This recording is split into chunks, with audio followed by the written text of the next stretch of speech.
Truth number 5. Jesus is coming at any moment.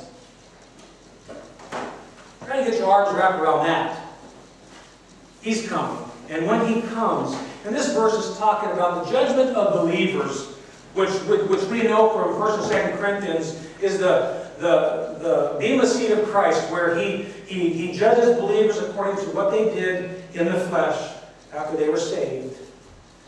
And he says here in Matthew 16 that there's going to be some here who aren't going to taste real death until He comes to perform that judgment. You know why? Because they're not going to find themselves at that judgment. They're going to find themselves at the Revelation chapter 20, the great white throne of judgment, where every man is judged according to his works. Their names are not going to be written in the book of life. They thought they had it right. They had it all figured out. I'm a disciple and I'm going to do it my way. And Jesus says, no, this is the way, walk ye in it. Jesus is coming soon. He's coming at any moment. And then the final timeless truth brings us to the question in the Greek that verse 28 really states. And here's the question. Are you ready? That's the question of verse 28. Are you ready? Where are you in your walk of discipleship? You say, well, I'm not all that. I have troubles denying and taking up and following. Well, I have troubles too.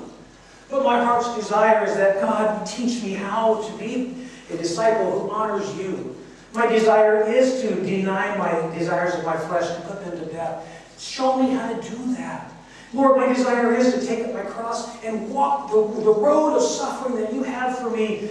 I want that. And Lord, my desire is to truly follow you. I want to walk along beside you. And that's what the word follow means, when you agree and you walk along beside. Lord, I want to do all those things, but I don't know how, and I struggle. All He wants is our willingness. That's all He wants. He knows we're but flesh. Our life is but a vapor, here today and gone tomorrow. He doesn't expect that we're going to do all three of those things, 100%. He knows that we're but clay. But He wants us to be clay in the potter's hand so He can mold and shape us through the ministry of the Spirit of God. And that's one of the ministries that the Holy Spirit does. And if you have that heart's desire, then you are a disciple. But if you are all about your own desires, aspirations, affections, and Jesus said, you're going to be destroyed. And when I do return, then you're going to taste real misery and hell eternally. And I hope that that's not any of you here today.